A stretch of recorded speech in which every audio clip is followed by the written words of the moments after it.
Hello everyone and welcome to the weird, scary and horrible parts of humanity. Today we are continuing our look into the 9/11 hijackers and looking at Majed Moqed, an American Airlines Flight 77 hijacker who is, on a personal level, a bit of an anomaly. Again, this series isn't intended to undermine the horrors of 9/11 or in some way immortalise the cowards that are the hijackers. We merely intend to understand who these individuals are and what led them to take the lives of 2,996 innocent strangers and change the shape of the planet forever. But if anyone is offended, feel free to leave a comment and I will cease the series. American Airlines Flight 77 was a Boeing 757-223 registration N644AA, departing from Washington Dulles International Airport at 8:20 a.m., bound for Los Angeles, California, with the plane hijacked at 8:51 a.m. and the plane hitting the Pentagon, killing all 64 individuals on board, including the 5 hijackers, as well as 125 people in the Pentagon, and injuring 106 people in the Pentagon. Majed Moqed was born on the 18th of June 1977 in al-Nakhil, Saudi Arabia, a small town in the west of the country. Not much is known about his early life. After high school he started attending the King Fahd University of Petroleum and Minerals in Al-Ghamdi, Saudi Arabia. The university has a pretty good reputation and is ranked 160th in the world by the 2023 QS University World Rankings and 3rd in the Arab region and 2nd in Saudi Arabia behind King Abdulaziz University in Jeddah. He studied law at the Faculty of Administration and Economics, but Moqed struggled academically and dropped out in 1999. However, while at university, he studied alongside American Airlines Flight 11 hijacker Satam al-Suqami, pictured, and the two became pretty close. Both al-Suqami and Moqed were recruited into al-Qaeda with the true training at the Qaeda training camp, one of the oldest and most well-known Taliban training camps, which is in the eastern Pakita province of Afghanistan. At the time, it was overseen by Ibn-al al-Libi. Those who trained at the Qaeda training camp included Zacharias Moyosawi, pictured, the only person convicted in a US court in connection to 9/11, as well as Ahmed Resman, who was convicted of a plan to blow up Los Angeles International Airport on New Year's Eve 1999, which was thwarted. In 2000, Moqed returned briefly home to Saudi Arabia. He told a friend that he would be moving to the United States of America to learn English. Moqed and al-Suqami then flew to Bahrain in November 2000 before flying on to Iran. From there they travelled to the United Arab Emirates, where they purchased travellers' checks from 9/11 financer and fellow Saudi Arabian citizen Mustafa al-Hawsawi. On the 2nd of May 2001, Moqed flew into the United States of America with Ahmed al-Ghamdi, pictured to the right, a United Airlines Flight 175 hijacker, with the duo flying into Washington Dulles International Airport, ironically from which American Airlines Flight 77 would leave just over 4 months later. He was carrying more than $10,000 US in cash. The duo then moved in with Hani Hanjour, pictured to the left, and Nawaz al-Hazmi, pictured to the right, fellow American Airlines Flight 77 hijackers, and the 4 lived in Virginia.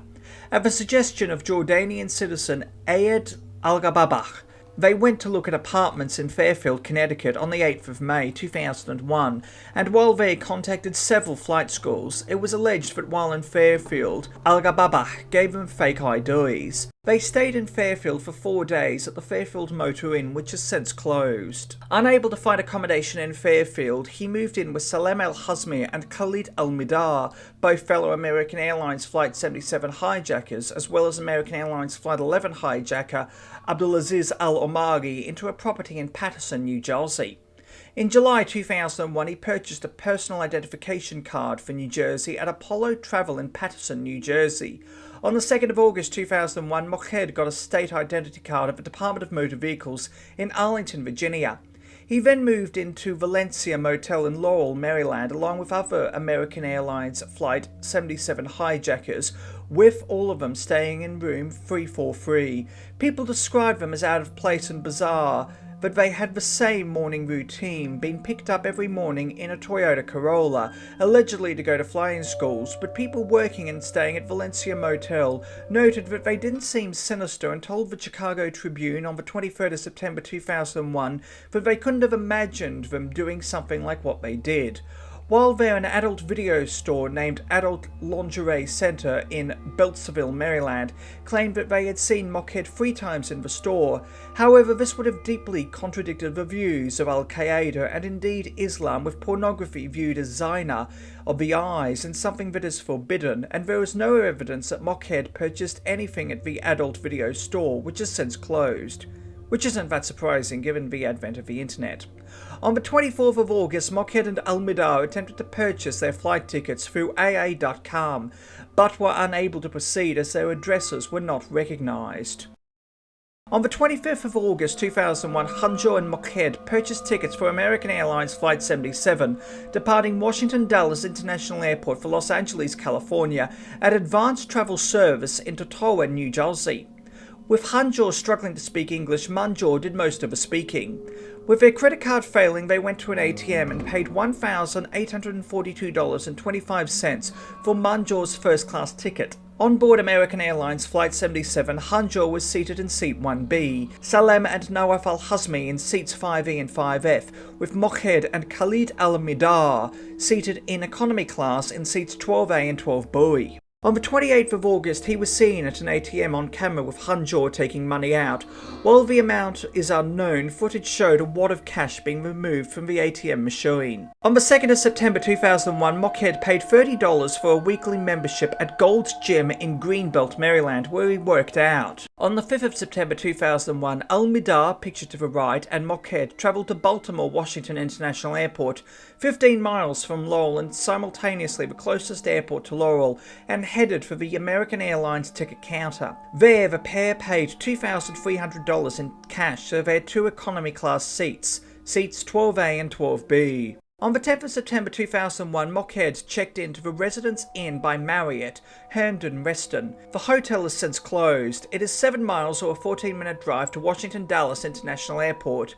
Ironically, government Saudi official Saleh Ibn Abdul Rahman Hussein stayed at the hotel on the same night, leading him to be questioned by the FBI, but there was no evidence that he met the hijackers or knew of the plot of 9/11. In February 2002, Hussein became president of the affairs of the holy mosques Masjid al-Haram, Grand Mosque in Mecca, and the Al-Masjid al-Nabawi, Prophet's Mosque in Medina. On the 11th of September 2001, Moqed arrived at Washington Dulles International Airport, checking in for American Airlines Flight 77, along with the other American Airlines Flight 77 hijackers. Letting off the metal detector, he was screened with a hand wand, which you can see in this photo here. Before being able to proceed, he then boarded the Boeing 757 at 7:50 a.m. through gate D26, seated in seat 12A in economy class, with the flight departing 10 minutes later than its scheduled 8:10 a.m. departure time at 8:20 a.m. At 8:54 a.m. the flight began to deviate from its flight path and turned south, with Hanjo setting the flight's autopilot to head back to Washington DC. The cockpit voice recorder was too badly damaged and charred to retrieve any information. However, it is assumed that Hanjo assumed control of the aircraft, having been the only one of the 5 hijackers to undergo any form of extensive flight training. At 9:29 a.m, Hanjo disengaged the autopilot and took manual control of the aeroplane. 5 miles west-southwest of the Pentagon, the Boeing 757 made a 330-degree spiral turn clockwise, descending 2,200 feet, pointing towards the Pentagon. Advancing the throttles to full power, Hanjo began diving towards the Pentagon. The wings clipped 5 street lights, with the right wing striking a portable generator, before smashing into the Pentagon, crashing into the western flank at 9:37 a.m. and 46 seconds. Amazingly, Moqed's family remembered him, despite being a suicide terrorist, in a rather positive light. They told the Arab News, an English-language daily newspaper published in Riyadh, Saudi Arabia, that he was a fan of sports and enjoyed travelling. Within the destruction of the Pentagon, recovery workers found a Kingdom of Saudi Arabia student identity card with Moqed's name on it, but it is believed to have been a forgery. Thank you for watching. Please do yourself a favour and hit that subscribe button and the bell icon to inform yourself of when new videos come out. Also, why not hit that like button and leave a nice comment? It helps more than you know, and your support is truly appreciated. Until next time, stay awesome, stay classy, be kind to everyone you meet, have an amazing day, and remember the truth is always more interesting than fiction.